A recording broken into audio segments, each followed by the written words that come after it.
그리스도의 십자가 존 스토트 제4부 십자가 아래 사는 삶 12장 원수를 사랑하는 것.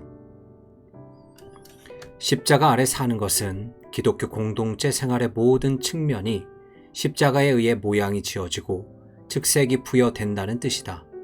십자가는 우리의 예배를 이끌어내고 또 균형 잡힌 자아상을 개발할 수 있도록 할 뿐 아니라 또한 다른 사람, 원수를 포함해서 다른 사람과 관련된 우리의 행동을 지도해준다.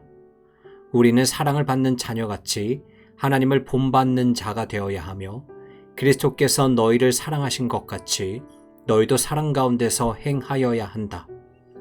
왜냐하면 그는 우리를 위하여 자신을 버리셨기 때문이다. 그뿐 아니라 우리가 맺는 관계들을 통하여 십자가에서의 하나님의 지혜를 특징 짓는 그 사랑과 공의의 결합을 나타내야 한다. 실제로 사랑과 정의, 자비와 엄격함을 어떻게 결합시켜 십자가의 길로 행하느냐는 종종 결정하기가 어려우며 행하기는 더욱 어려운 일이다. 화목 또는 화평케 하는 것을 예로 들어보자. 그리스도인들은 화평케 하는 자가 되도록 그리고 화평을 구하여 이를 쫓도록 부르심을 받는다. 동시에 화평케 하는 것은 결코 일방적일 수 없음도 부인할 수 없다. 모든 사람과 더불어 화목하라는 명령은 할 수 있거든과 너희로서는 이라는 조건절의 한정을 받는다. 그렇다면 어떤 사람이 우리와 화평하게 지내지 않으려 하기 때문에 그와 화평하게 지내기가 불가능한 경우에 어떻게 해야 하는가? 우리의 대답은 이미 인용한 팔복에서부터 시작해야 한다. 거기에서 화평케 하는 자는 복이 있다고 단언하시면서 예수님은 그들이 하나님의 아들이라 일컬음을 받을 것이미요 라고 말씀하시기 때문이다. 이 말씀은 분명 화평케 하는 일이 너무나도 특이한 신적 행위라서 그 일에 종사하는 사람은 그 일을 통해 자신의 정체를 드러내고 자신이 진정 하나님의 자녀임을 보여준다는 뜻이었을 것이다. 그러나 화평케 하는 일이 하나님 아버지의 본을 따라 되어야 하는 것이라면 우리는 즉시 그것이 화를 가라앉히는 것과는 매우 다르다는 결론을 내리게 된다. 왜냐하면 하나님이 보장해 주시는 화평은 결코 값싸지 않은 항상 값비싼 화평이기 때문이다. 그분은 실로 이 세상을 화평케 하는 탁월한 분이시지만 그분께 대항해 반항하는 원수들인 우리와 화목하기로 결심했을 때 그분은 그리스도의 십자가의 피로 화평을 이루셨다. 하나님 자신을 우리와 또 우리를 그분 자신과 그리고 유대인, 이방인, 다른 적대적 집단들을 서로 화목하게 하기 위해서 그분은 바로 십자가의 고통스러운 수치를 당하셔야만 했다. 그러므로 우리는 우리 자신이 감정을 상하게 하였거나 또는 감정이 상한 당사자로서 논쟁에 참여하든지 아니면 원수가 된 사람들을 다시 친구가 되게 돕고 싶어하는 제3자로서 참여하든지 간에 우리 편에서 아무런 대가도 지불하지 않고 화목의 일에 참여할 수 있으리라고 기대할 권리가 없다. 그 대가는 어떤 형태인가? 종종 그것은 수고를 아끼지 않고 양편의 이야기를 지속적으로 듣는 것, 양측의 비통함과 서로에 대한 비난을 목격하는 고통, 각각의 입장을 공감하려는 분투, 의사소통의 파괴를 야기한 오해를 풀어보려는 노력 등으로 시작될 것이다. 솔직하게 듣다 보면 뜻밖의 잘못들이 드러나고 그러면 체면을 세우고자 핑계를 대지 않고 그것을 인정해야 할 것이다.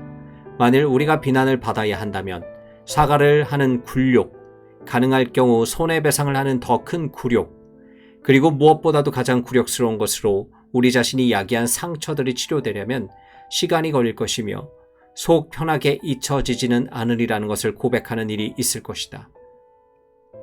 다른 한편 만일 잘못이 우리에게 있지 않다면 우리는 상대방을 야단치거나 책망하는 거북함을 겪을 것이고 그럼으로써 우정을 잃는 위험을 각오해야 할 것이다. 비록 예수님을 따르는 자는 복수하는 것은 고사하고 용서하기를 거부할 권리조차 얻긴 하지만 회개하지 않았는데도 너무 서둘러 용서해 주어서 용서를 값싸게 만들어서는 안 된다. 예수님은 만일 내 형제가 죄를 범하거든 경고하고 그러고 나서야 회개하거든 용서하라고 말씀하셨다. 화평케 하는 것의 동기는 사랑이다. 하지만 그것은 정의가 무시되면 언제나 화를 누그러뜨리는 것으로 전략해버리고 만다. 용서하고 용서를 구하는 것은 둘 다 큰 희생을 요하는 훈련이다. 모든 진정한 기독교적 화목은 사랑과 정의를 드러낸다. 일반적인 사회 관계로부터 특별히 가정 생활로 주의를 돌려보자. 그리스도인 부모는 자녀를 대하는 자신들의 태도가 십자가의 특징을 따기를 원할 것이다. 사랑은 어린아이가 정서적으로 성숙하게 자라나는데 필수 불가결한 환경이다. 그러나 그것은 어린아이를 망쳐놓는 부드럽기만 하고 아무 원칙도 없는 사랑이 아니라 대가가 어떠하든지 간에 자녀들의 최상의 안녕을 추구하는 거룩한 사랑이다. 실로 인간의 부성이라는 개념 자체가 하나님의 영원한 부성으로부터 유래했으므로 그리스도인 부모는 자연히 하나님의 사랑을 모방하게 될 것이다. 따라서 참된 부모의 사랑은 징계를 배제하지 않는다. 주께서 그 사랑하는 자를 징계하시기 때문이다. 실로 하나님이 우리를 그분의 자녀로 취급하시는 것은 바로 우리를 징계하실 그때다. 만일 그분이 우리를 징계하지 않으신다면 그것은 우리가 그분의 참 아들이 아니라 사생아임을 보여주는 셈이다. 참된 사랑은 또한 분노한다. 곧 자녀들 안에 있는 바 그들의 최고선의 해로운 모든 것에 대적한다. 자비 없는 정의는 너무 가혹하고 정의 없는 자비는 너무 관대하다. 더구나 자녀들은 이것을 본능적으로 안다. 그들은 양자에 대한 타고난 감각을 갖고 있다. 만일 그들이 자신이 잘못으로 알고 있는 어떤 일을 행한다면 또한 자신이 벌을 받아 마땅하다는 것도 알면 그 벌을 기대하고 또 받고 싶어 한다. 또한 그 벌이 사랑 없이 행해지거나 정의에 어긋나게 시행되면 즉시 그것을 알아차린다. 어린아이가 부르짖는 가장 가슴에 사무치는 외침은 아무도 날 사랑하지 않아 라는 것과 그건 공정하지 않아 라는 것이다. 사랑과 정의에 대한 그들의 감각은 하나님, 곧 그들을 그분의 형상으로 만드시고 십자가에서 자신을 거룩한 사랑으로 드러내 보이신 그분께로부터 온다. 일반 가정의 경우에 적용되는 원리가 교회 가족에게도 똑같이 적용된다. 이 두 종류의 가정 모두 똑같은 이유로 징계를 필요로 한다. 하지만 오늘날 교회 징계는 매우 드물며 또 징계를 행한다 해도 종종 매우 서툴게 시행한다. 교회는 가장 사소한 범죄로 인해 교인을 출교하는 극도의 가혹함과 죄를 범한 자들 타이르지도 않는 극도의 해이함 사이에서 갈방질팡하는 경향이 있다. 그러나 신약 성경은 징계에 대해 분명한 교훈을 준다. 한편으로 그것이 교회의 거룩함을 위해 필요하다는 것과 다른 한편으로 그것은 건설적인 목적, 즉 가능하다면 범죄한 교인을 얻고 바로잡기 위한 목적을 갖고 있다는 것이다. 예수님 자신도 징계의 목적은 당사자를 소원하게 만들거나 굴욕을 주기 위한 것이 아니라 오히려 그를 선도하는 데 있음을 매우 분명하게 말씀하셨다. 그분은 단계별로 행할 수 있는 절차를 규정하셨다. 첫 번째 단계는 죄를 범한 사람과 사적으로 1:1 대면을 하는 것이다. 그동안에 그가 들으면 그를 얻게 될 것이다. 만일 그가 거부하면 두 번째 단계는 책망한 사실을 입증하기 위해 다른 여러 사람을 데리고 가는 것이다. 그래도 그가 듣지 않으면 교회에서 말해서 그가 세 번째로 회개할 기회를 갖도록 해야 한다. 만일 그가 여전히 완강하게 들으려 하지 않거든 그때 가서야 그를 출교시켜야 한다. 바울의 가르침도 비슷했다. 어떤 교인이 범죄한 일이 드러나면 그를 온유하고 겸손한 마음으로 바로 잡아야 한다. 이것이 서로의 짐을 져서 그리스도의 법을 성취하는 하나의 예가 될 것이다. 심지어 사탄에게 내준 것도 긍정적인 목적이 있는데 그것은 그가 모독하지 못하게 하거나 적어도 영은 주 예수의 날에 구원을 받게 하기 위해서다. 따라서 모든 징계 행위는 십자가의 사랑과 정의를 보여주기 위한 것이었다. 이 같은 개인이나 가정, 교회 생활의 예보다 더욱 난해한 문제는 국가가 정의를 시행하는 것이다. 하나님이 십자가상에서 계시하신 것은 이 영역에도 적용될 수 있는 것인가? 좀 더 특별한 경우를 들어 말하자면 국가는 폭력을 사용할 수 있는가? 아니면 이것은 십자가와 양립할 수 없는가?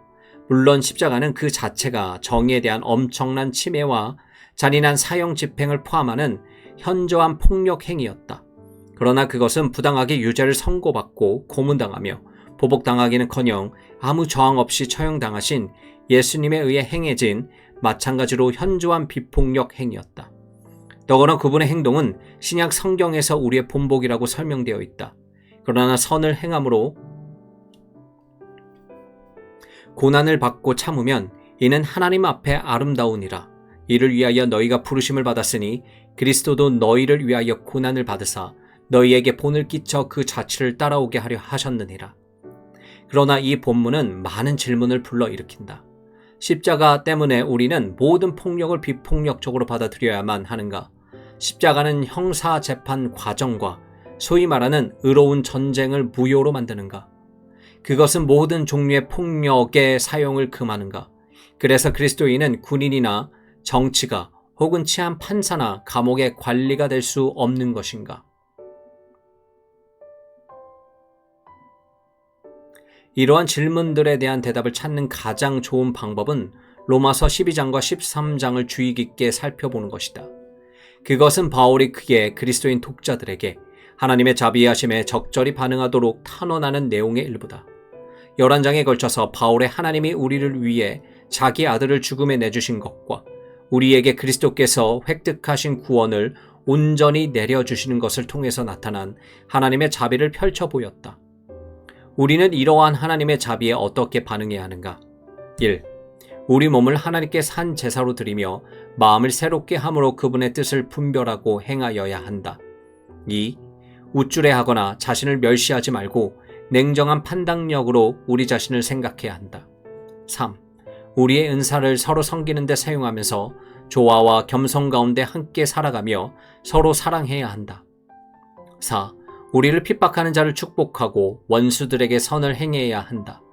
다시 말해서 하나님의 자비하심이 우리를 붙잡을 때 우리의 모든 관계는 철저하게 변한다. 우리는 하나님께 순종하고 우리 자신을 이해하며 서로 사랑하고 원수를 섬긴다.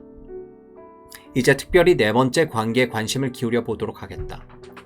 여기서는 불신자들의 반대를 가정하고 있다. 십자가라는 거친 돌,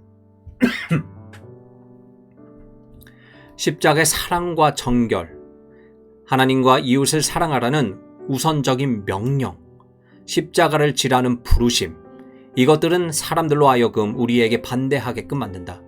왜냐하면 이것들은 우리 주님과 그분의 복음을 반대하도록 만들기 때문이다.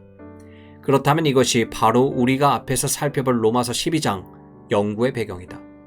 사람들 중에는 우리를 박해하는 사람들, 우리에게 악을 행하는 사람들, 심지어 우리의 원수라고 묘사할 수 있는 사람들이 있다. 우리는 우리를 박해하는 사람들과 원수들에게 어떻게 반응해야 하는가? 하나님의 자비하심은 우리에게 무엇을 요구하는가? 하나님의 자비하심이 가장 밝게 빛나는 십자가는 우리의 행동에 어떤 영향을 끼쳐야 하는가? 아래 나오는 로마서 12장과 13장 부분에서 성과 악에 대한 바울의 네 가지 언급은 특별히 교훈적이다. 사랑에는 거짓이 없나니 악을 미워하고 선에 속하라. 너희를 박해하는 자를 축복하라. 축복하고 저주하지 말라. 즐거워하는 자들과 함께 즐거워하고 우는 자들과 함께 울라. 서로 마음을 같이하여 높은 데 마음을 두지 말고 도리어 낮은 데 처하며 스스로 지혜 있는 채 하지 말고 아무에게도 악을 악으로 갚지 말고 모든 사람 앞에서 선한 일을 도모하라. 할 수 있거든 너희로서는 모든 사람과 더불어 화목하라. 내 사랑하는 자들아, 너희가 친히 원수를 갚지 말고 하나님의 진노하심에 맡기라. 기록되었을 때 원수 갚는 것이 내게 있으니 내가 갚으리라고 주께서 말씀하시니라. 내 원수가 줄이거든 먹이고 목마르거든 마시게 하라. 그리함으로 내가 숯불을 그 머리에 쌓아 놓으리라. 악에게 지지 말고 선으로 악을 이기라. 각 사람은 위에 있는 권세들에게 복종하라. 권세는 하나님으로부터 나지 않음이 없나니 모든 권세는 다 하나님께서 정하신 바라. 그러므로 권세를 거스르는 자는 하나님의 명을 거스름이니 거스르는 자들은 심판을 자취하리라. 다스리는 자들은 선한 일에 대하여 두려움이 되지 않고 악한 일에 대하여 되나니 내가 권세를 두려워하지 아니하려느냐. 선을 행하라. 그리하면 그에게 칭찬을 받으리라. 그는 하나님의 사역자가 되어 내게 선을 베푸는 자니라. 그러나 내가 악을 행하거든 두려워하라. 그가 공연히 칼을 가지지 아니하였으니 곧 하나님의 사역자가 되어 악을 행하는 자에게 진노하심을 따라 보응하는 자니라. 그러므로 복종하지 아니할 수 없으니 진노 때문에 할 것이 아니라 양심을 따라 할 것이라. 너희가 조세를 바치는 것도 이로 말미암음이라. 그들이 하나님의 일꾼이 되어 바로 이 일에 항상 힘쓰느니라. 모든 자에게 줄 것을 주되 조세를 받을 자에게 조세를 바치고 관세를 받을 자에게 관세를 바치고 두려워할 자를 두려워하며 존경할 자를 존경하라. 이 본문은 선과 악이라는 주제에 대한 자기 의식적인 묵상처럼 보인다. 여기에 사도 바울의 4가지 암시가 있다. 악을 미워하고 선에 속하라. 아무에게도 악을 갚지 말고 모든 사람 앞에서 선한 일을 도모하라. 악에게 지지 말고 선으로 악을 이기라. 그는 하나님의 사역자가 되어 내게 선을 베푸는 자니라. 곧 하나님의 사역자가 되어 악을 행하는 자에게 진노하심을 따라 보응하는 자니라. 특별히 이 구절들은 악에 대한 그리스도인들의 태도가 어떠해야 하는지를 규정해준다. 첫째, 악을 미워해야 한다. 사랑에는 거짓이 없나니 악을 미워하고 선에 속하라. 사랑과 미움을 이렇게 나란히 놓은 것은 어울리지 않는 것처럼 보인다. 보통 우리는 이들을 상호 배타적인 것으로 여긴다. 사랑은 미움을 쫓아버리고 미움은 사랑을 쫓아버린다. 하지만 진리는 그렇게 간단하지가 않다. 사랑에 거짓이 없을 때는 언제나 도덕적으로 분별력이 있다. 그것은 결코 악을 어떤 다른 것인 채 가장하거나 눈 감아주지 않는다. 악과 타협하는 것은 사랑과 양립할 수 없다. 사랑은 다른 사람들의 최고의 유익을 추구하며 따라서 그것을 망치는 악을 미워한다. 하나님은 그분의 사랑이 거룩한 사랑이기 때문에 악을 미워하신다. 그러므로 우리 역시 악을 미워해야만 한다. 둘째, 악을 되갚아서는 안 된다. 아무에게도 악을 악으로 갚지 말고 내 사랑하는 자들아 너희가 친히 원수를 갚지 말고. 원수 갚는 일과 보복은 하나님의 백성에게 절대적으로 금지되어 있다.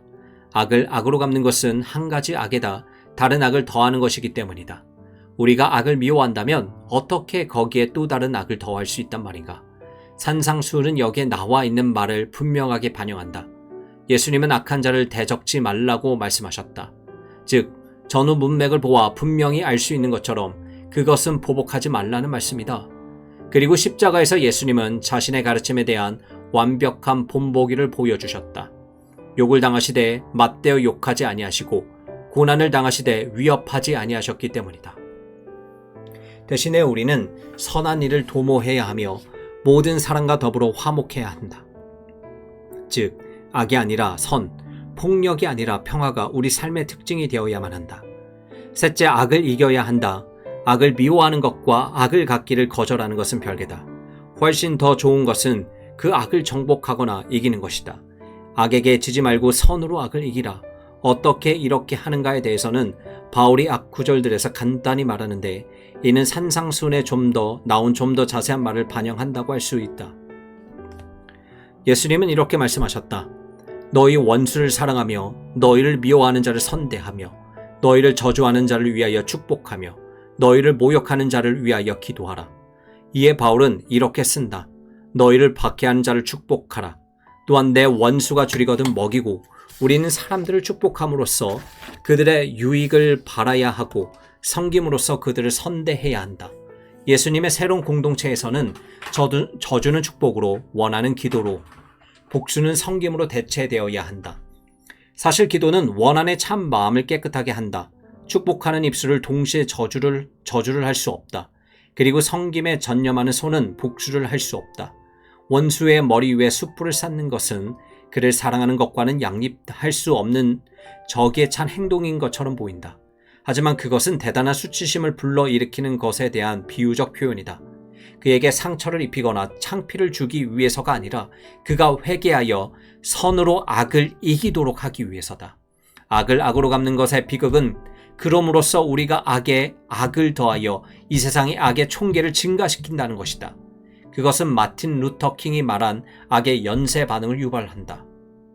왜냐하면 멸망의 하강 노선 안에서 미움은 미움을 증대시키고 악은 악을 증대시키기 때문이다. 그러나 우리의 원수를 사랑하고 섬기는 것의 영광은 그로 인해 우리가 이 세상의 악의 총계를 감소시킨다는 것이다. 그것은 가장 잘 보여주는 예는 십자가다. 그리스도께서는 인간들의 조소와 하나님의 진노를 기꺼이 담당하심으로 말미암아 수많은 사람들에게 구원을 가져다 주셨다. 십자가는 악을 선으로 바꾸는 유일한 비법이다. 넷째, 악은 처벌되어야 한다. 만일 우리가 악에 대한 앞에 세 가지 태도들에서 멈춘다면 우리는 성경을 매우 취사 선택하여 사용하며 따라서 균형을 잃는 죄를 범하게 될 것이다. 왜냐하면 바울은 계속해서 국가가 악을 처벌할 것에 대해 말하기 때문이다. 이 장들을 주의 깊게 읽는 모든 독자는 그것들이 담고 있는 대조를 알아차릴 것이다. 우리는 직접 원수를 갚지 말라는 말과 하나님의 원수를 갚으시라는 말을 듣게 된다. 또한 우리는 아무에게도 악을 악으로 갚지 말라는 말과 하나님이 갚아주시리라는 말을 듣게 된다. 따라서 복수와 원수 갚는 일은 먼저 우리에게는 금지되어 다음에 하나님께서 돌려진다. 앞뒤가 안 맞는 말이 아닌가? 그렇지 않다.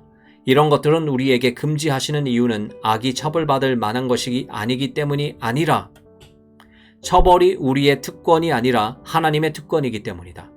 그렇다면 하나님은 악을 어떻게 처벌하시는가? 악을 행하는 자들에 대한 그분의 진노는 어떻게 표현되는가? 즉시 마음에 떠오르는 것은 마지막 심판이라는 대답인데 그것은 물론 옳다. 회개하지 않는 자는 진노의 날, 곧 하나님의 의로우신 심판이 나타나는 그날에 임할 진노를 자신에게 쌓는다. 하지만 우리는 그때까지 기다려야만 하는가? 악에 대한 하나님의 진노가 지금 나타나는 다른 방도는 없는가? 바울에 따르면 그런 방도는 있다. 첫 번째는 신앙심이 없는 사이가 점진적으로 타락하는 것을 통해서다. 그로써 하나님은 하나님과 선에 대한 자기들의 지식을 의도적으로 묵살해버리는 자들의 마음과 행동을 통제하지 않는 타락에 내버려 두셨다. 그것은 하나님의 진노의 결과다.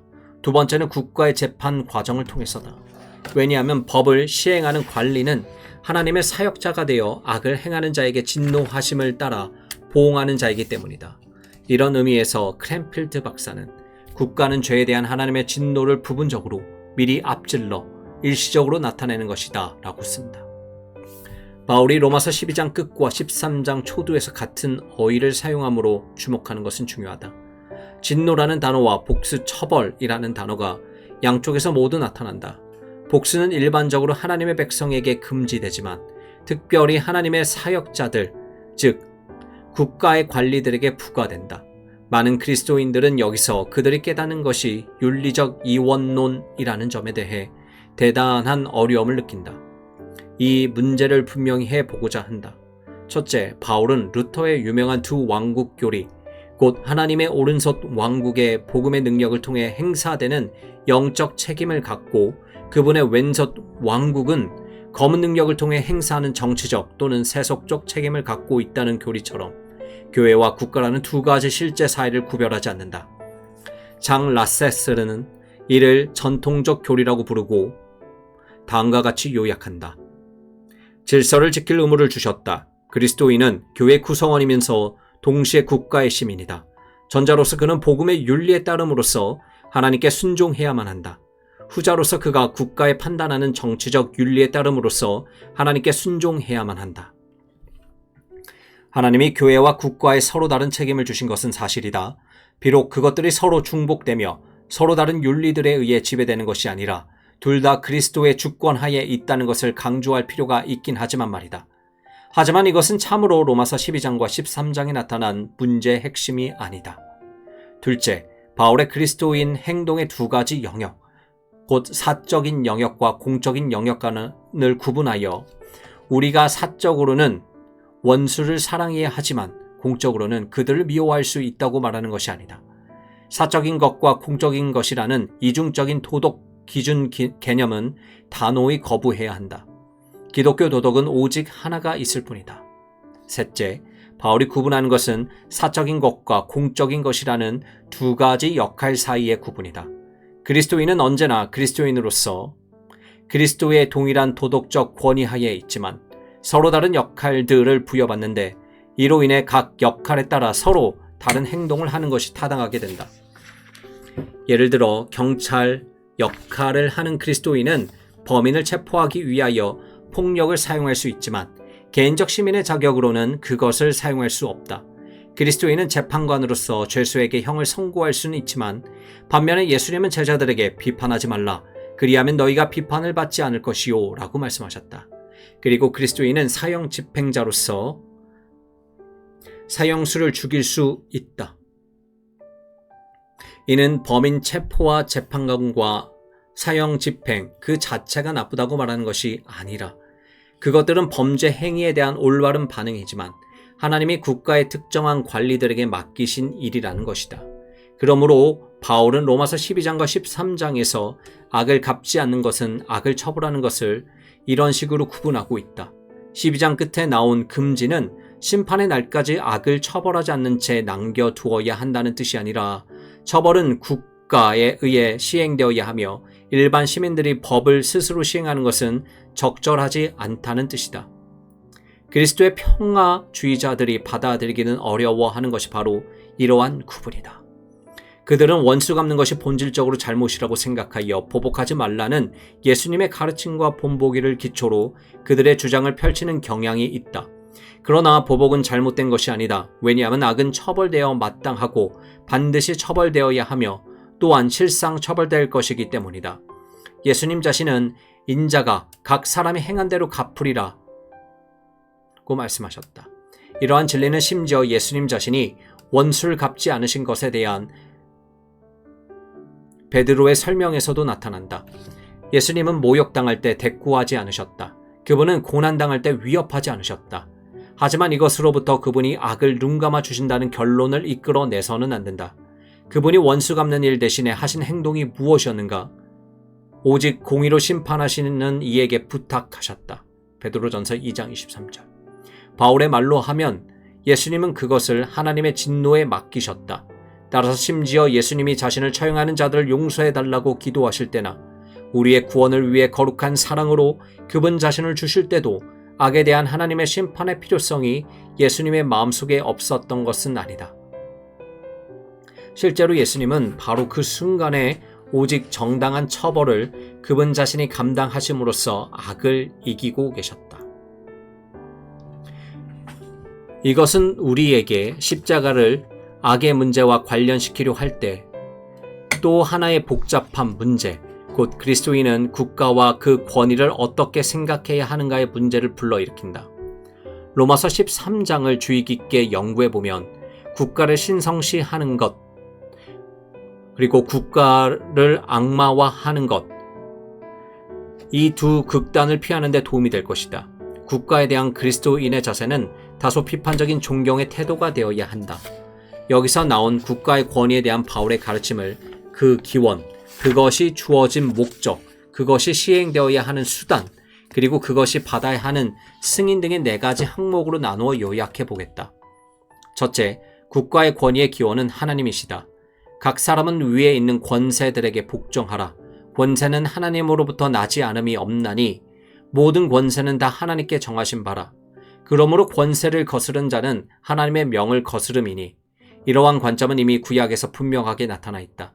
그러나 우리는 국가의 기능을 오직 권위라는 면에서만 생각해서는 안 되고 봉사라는 면에서도 생각해야 한다.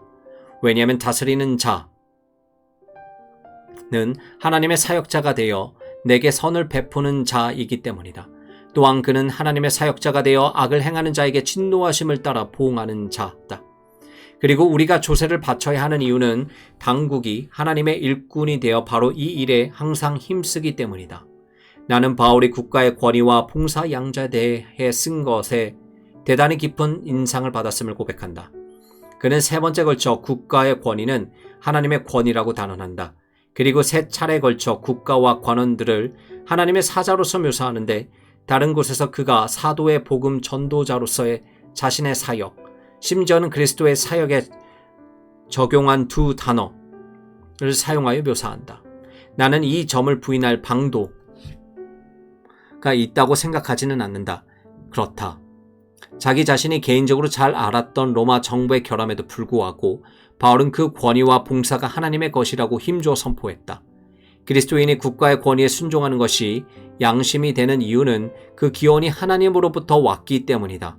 그럼에도 불구하고 국가의 권위가 하나님에 의해 국가에 위임되었다는 사실, 따라서 본래 갖고 있는 것이 아니라 유래된 것이라는 사실은 그것이 결코 절대화되어서는 안 된다는 것을 뜻한다. 경배는 하나님 한 분께만, 그리고 모든 정사와 권세의 주이시며 땅의 임금들의 머리이신 그리스도께만 돌려져야 한다. 국가는 신적 제도로서 존중되어야 한다. 하지만 국가에 대한 맹목적이고 무조건적인 충성을 바치는 일은 우상 숭배가 될 것이다. 초대 그리스도인들은 가이사를 주라 부르기를 거절했다. 그 호칭은 예수님 한 분께만 속했다. 둘째, 하나님이 국가에 권위를 주신 목적은 선을 보상하고 악을 처벌하기 위해서다. 그렇다면 한편으로 국가는 선을 행하는 자들을 칭찬, 내게 선을 베풀기 위해 존재한다. 이 문구는 따로 설명되지 않았지만 그것은 분명 선한 정부가 주는 모든 사회적 유익, 곧 평화를 수호하는 것, 법률과 질서를 유지하는 것, 인권을 보호하는 것, 정의를 증진하고 궁핍함자를 돌보는 것 등을 포함한다. 다른 한편으로 국가는 하나님의 사자로서 그리고 그분의 진노의 대행자로서 악을 행하는 자들을 법에 비추어 처벌한다. 현대 국가들은 전자보다 후자를 더 잘하는 경향이 있다. 법률을 시행하기 위한 국가들의 구조는 공적 봉사와 자선 행위를 보상함으로써 훌륭한 국민이 될 것을 적극적으로 격려하기 위한 구조보다 더욱 정교하다. 그러나 처벌과 보상은 공존한다. 사도 베드로가 아마도 로마서 13장을 반영하여 그리고 분명 그리스도인들이 로마에서 핍박을 받기 시작한 후에 글을 쓰면서 국가의 동일한 신적 기원과 그 건설 목적을 혹은 그가 악행하는 자를 징벌하고 선행하는 자를 포상하기 위해 보낸 것이라고 단언할 때 그 역시 이런 것들을 일괄하여 다루는 것이다. 그럼에도 불구하고 국가의 이중 기능은 고도의 분별력을 요구한다. 선한 것만이 보상을 받고 악한 것만이 처벌을 받아야 한다. 이 점에서 호의와 형벌을 제멋대로 분배해 줄 권한은 없다. 이는 특히 법률 시행과 관련해서 더욱 그렇다. 평화 시에는 무죄한 사람들 반드시 보호해야 하며 전시에는 비전투원들은 병역 면제를 보장받아야만 한다. 경찰 활동은 분별 있는 활동이며 성경에는 무지한 피를 흘리는 것에 대해 시종일관 혐오감을 표명한다. 의로운 전쟁 이론에서도 이와 똑같은 분별의 원리가 필수적이다. 모든 무차별 무기의 사용과 모든 재래 무기들의 무차별적 사용, 이 본문에 의해 금지되고 그리스도인의 양심에 깊이 거슬리는 것은 바로 이 때문이다. 셋째, 국가의 권위가 시행되는 수단은 그 목적이 차별성 있는 것과 마찬가지로 반드시 통제되어야만 한다. 무지한 사람들을 보호하고 죄 있는 사람들을 처벌하기 위해서 분명 때로는 강제력을 사용할 필요가 있다. 권위는 힘을 의미한다. 비록 우리가 폭력과 강제력을 체포하고 구속하며 재판하고 유죄가 선고되면 그들에게 형벌을 가하기 위해 사용하는 통제되고 원리에 입각한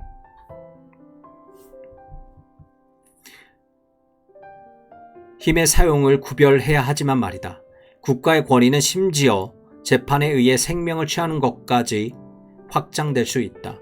왜냐하면 대부분의 주석가들은 국가가 가지고 있는 칼을 처벌할 수 있는 국가의 일반적 권위뿐 아니라 사형을 행하거나 전쟁을 하거나 아니면 이 두 가지 모두를 행할 수 있는 특별한 권위의 상징으로 해석하기 때문이다. 루터와 칼뱅은 이 문구에 의로운 전쟁이라는 말을 삽입하는 것이 타당하다고 주장하였다. 왜냐하면 국가가 처벌할 권위를 가지는 악을 행하는 자들은 국가를 내부로부터 위협하는 범죄자들은 물론 외부로부터 위협하는 침략자들이 될 수가 있기 때문이다. 물론 한편으로 범인에게 형을 선고하는 형에 처하는 일과 다른 한편으로 전쟁을 선포하고 일으키는 일 사이에는 명백한 차이가 있다. 특별히 전쟁에서는 법정도 재판관도 없다. 전쟁을 선포함으로 국가는 스스로의 재판에서 재판관의 역할을 한다. 왜냐하면 아직 국제 분쟁을 중재할 독립적인 단체가 존재하지 않기 때문이다. 그리고 법정의 틀에 박힌 절차와 차갑고 냉정한 분위기는 전쟁터와는 전혀 다른 상황이다. 그럼에도 불구하고 올리버 오도노바는 의로운 전쟁 이론의 발전은 전쟁 행위를 민간 정부의 행위에서 유추하여 해석하려는 체계적인 시도를 나타내며 그럼으로써 그것을 정의를 시행한다는 맥락에 속한 것으로 또한 정의를 집행하는 데 제한 기준에 종속되는 것으로 본다. 사실상 갈등을 정의 추구라는 견지에서 설명하면 할수록 정당성을 부여하려는 상황은 더욱 강해질 것이다. 국가의 폭력 사용은 그것이 주어진 특별한 목적에만 엄격하게 제한되는데 똑같이 엄격하게 특정한 사람, 예를 들어 범죄자를 재판하는 것 등에만 제한되어야 한다. 로마서 13장에서는 경찰 국가가 억압적 수단을 사용하는 것을 합리화해주는 구실을 찾아볼 수가 없다. 모든 문명국에서는 경찰과 군대는 둘 다 최소한의 필요한 폭력을 사용하도록 명령받고 있다. 전쟁 시의 폭력은 차별될 뿐 아니라 통제되어야만 한다. 그리스도인의 양심은 현재 비축된 핵무기가 갖고 있는 가공할 만한 살상력에 항의한다. 넷째, 국가의 권위에 대한 올바른 승인을 해야 한다.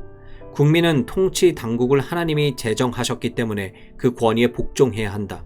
따라서 그것에 대항해서 거스른 자는 하나님을 거스르는 것이며 그분의 심판을 초래한다. 그러나 단지 처벌을 피하기 위해서뿐만 아니라 선한 양심을 유지하기 위해서도 복종할 필요가 있다. 그렇다면 우리의 복종에는 무엇이 포함되는가? 분명 우리는 법에 순종하고 세금을 내야 한다. 또한 통치자들을 위해 기도해야 한다. 본을 보이는 것, 납세, 기도는 국가가 하나님이 주신 책임을 다하도록 격려하는 세 가지 방법이다. 우리가 여기서 더 나아가 마땅한 순종이 국가에 협력하는 것 또는 심지어 국가의 일에 참여하는 것을 포함한다고 주장하느냐 안 하느냐 하는 것은 우리가 루터파인지 개혁파인지 재침례파인지에 따라 좌우될 것이다.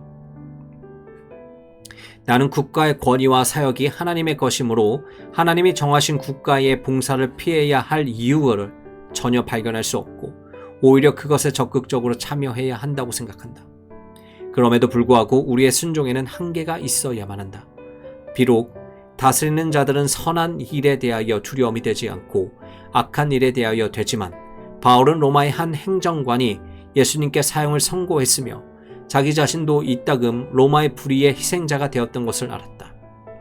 그렇다면 만약 국가가 하나님의 사자가 되지 않고 마귀의 사자가 되고 교회를 보호하는 대신 교회를 핍박한다면 하나님께로부터가 아니라 용에게서 유래한 악한 권위를 행사한다면 어떻게 할 것인가? 그때는 어떻게 해야 하는가? 그리스도인들은 자녀들이 악한 부모를 존경해야 하는 것처럼 여전히 국가를 존경해야 하지만 굴종적인 순종은 할 필요가 없다고 대답할 수 있다. 사도 바울은 전체주의적 통치를 결코 고무하지 않는다. 우리는 비판하고 저항하며 정치운동을 하고 시위를 하며 심지어 법률을 어기는 시점에 이르기까지 불순종할 의무가 있다. 사실상 시민 불복종은 구약에서는 다니엘과 그의 친구들이 그리고 선약에서는 베드로와 요한이 특별히 존중할 성경적 개념이다. 그 원리는 분명하다. 국가의 권위는 하나님에 의해 국가에 주어졌으므로 우리는 국가에 순종하는 것이 곧 하나님께 대한 불순종이 되는 바로 그 시점까지 국가에 복종해야 한다. 그 점에서 만일 국가가 하나님이 금하신 것을 명하든가 아니면 하나님이 명하신 것을 금한다면 우리는 하나님께 순종하기 위해서 국가에 불순종해야만 한다. 사도들이 공회에 말했듯이 사람보다 하나님께 순종하는 것이 마땅하다. 만일 극단적인 상황에서 불순종이 허용될 수 있다면 반란도 허용될 수 있는가? 분명 의로운 전쟁이라는 기독교적 전통은 때때로 의로운 혁명을 포함하는 데까지 확장되었다. 하지만 전쟁의 경우와 마찬가지로 무장혁명의 경우에도 똑같이 엄격한 조건들이 규정되어 있다. 이것들은 정의, 자제, 분별과 통제, 균형, 그리고 확신과 관련이 있다. 이 원리들을 양심적으로 적용한다면 반란이라는 비상단계는 매우 드물게 일어날 것이다. 국가의 권위가 갖고 있는 측면들과 그에 상응하는 제한들을 요약해 보도록 하자. 그 권위는 하나님께로부터 위임받았기 때문에 우리는 그것을 존중해야 하지만 숭배해서는 안 된다. 그 권위의 목적은 악을 처벌하고 선을 증진시키는 것이기 때문에 전제적인 국가가 존재할 구실은 없다. 이 목적을 달성하기 위해 국가는 강제력을 사용할 수도 있다. 하지만 무차별적 폭력이 아니라 최소 한도로 필요한 강제력이다. 우리는 국가와 관리들에게 무비판적인 비굴함이 아니라 분별력 있는 순종을 하면서 그들에게 존중해야 한다. 로마서 12장과 13장에 대한 연구를 통해 악을 갚지 않고 그것을 정복함으로써 악을 미워하는 것에서 악을 처벌하는 것으로 옮겨온 우리에게는 이제 이것을 어떻게 조화시킬 것인가의 문제가 남는다. 우리는 악을 갚아서는 안 되지만 또한 갚아야 한다는 것을 살펴보았다. 그러나 어떻게 동시에 악을 이기고 악에 포응할 수 있는가? 이것은 좀 더 어려운 문제로 그리스도인의 평화론자들과 의로운 전쟁 이론가들의 간의 논쟁의 핵심이다. 그리스도인의 마음은 즉시 그리스도의 십자가로 가야 한다. 왜냐하면 거기에 이런 문제들이 화해되었기 때문이다. 하나님은 오직 우리의 악을 먼저 그리스도 안에서 정죄하셨기 때문에 우리를 의롭다 하셨고, 또 오직 그리스도께서 먼저 속전을 지불하셨기 때문에 우리를 구속하셨다. 그리고 그럼으로써 우리의 악을 이기셨다. 하나님은 악을 처벌하는 일을 거절하심으로써가 아니라 그분 자신이 그 처벌을 받으심으로써 악을 이기셨다. 십자가에서 인간의 악은 처벌되고 극복되며 하나님의 자비와 정의가 모두 만족되었다. 그렇다면 이 두 가지는 오늘날 악에 대한 우리의 태도 안에서 어떻게 화해되었는가? 십자가에 비추어 그리스도인은 악을 이기려는 시도로 인해 그 처벌을 회피하려고 한다든지, 아니면 그것을 이기려고 애써 보지도 않고 그것을 처벌하려고 하는 어떤 태도에도 동조할 수가 없다. 분명 하나님의 진노의 대행자로서 국가는 악을 행하는 자를 처벌함으로 그분의 정의를 증거해야만 한다. 하지만 그리스도인은 또한 하나님의 자비를 증거하기를 원한다. 각 개인들은 사랑에 의해 지시를 받고 국가는 정의에 의해 지시를 받는다. 또 말하는 것은 단순치게 단순한 것이다. 왜냐하면 개인의 사랑은 정의에 무관심해서는 안 되고 국가의 정의로운 통치 역시 율법의 완성인 이웃사랑을 간과해서는 안 되기 때문이다. 더구나 국가는 정의를 추구할 때 법률이 허용하는 한 최고의 형벌을 요구할 의무를 갖고 있지는 않다. 생명에는 생명으로라는 원리를 규정하신 하나님 자신이 첫 번째 살인자의 생명을 보호하셨다. 정상을 참작할 수 있는 상황인 경우에는 법의 존엄성을 자비로써 누그러뜨릴 수 있다. 보복과 교정을 선도하고 복귀시키는 것을 서로 병행해야 한다. 그때에만 악이 처벌되는 동시에 극복되기 때문이다. 개인보다는 국가들이 관련된 전쟁에서 그런 화해를 생각하기는 상당히 어렵다. 그러나 적어도 그리스도인은 그러한 딜레마와 싸워야만 하며 그것을 양극화시키지 않기 위해 애써야 한다. 의로운 전쟁 이론가들은 악에 저항하고 악을 처벌할 필요성에 집중하며 악을 이기라는 성경의 다른 명령들은 간과하는 경향이 있다. 다른 한편 평화론자들은 선으로 악을 이기는 것에 집중하고 성경에 따라 악은 처벌받아야 마땅하다는 것을 잇는 경향이 있다. 이 두 가지 강조점은 서로 조화될 수 있는가? 그리스도인은 적어도 국가의 원수가 패배하고 항복하는 것을 넘어서 그 원수가 회개하고 회복되는 것을 기대해야 한다고 강조할 것이다. 최근에 히든 월머가 전개한 이론바 용서의 정치는 이 점에서 적절하다. 데이비드 아킨스는 이 강조점을 잘 요약했다. 용서는 변화의 역동적 개념이다. 그것은 숙명론적인 결정론이라는 올가미에 걸리는 것을 거부한다. 용서는 악, 불법, 불의의 실제를 인정한다. 하지만 새로운 가능성이라는 창조적인 방법으로 불법에 반응하고자 애쓴다. 용서는 어떤 희생을 치르고라도 평화를 얻겠다는 생각이나 잘못한 자를 멸망시키려는 파괴적인 의도에서가 아니라 가능한 한 가장 창조적인 방법으로 잘못에 비추어 미래를 고쳐가고자 기꺼이 애쓰는 접근 신호다.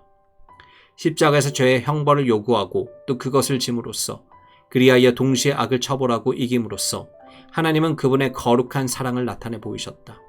그러므로 오늘날 악을 행하는 자들에 대한 우리의 반응은 십자가의 거룩한 사랑을 반영해야만 한다.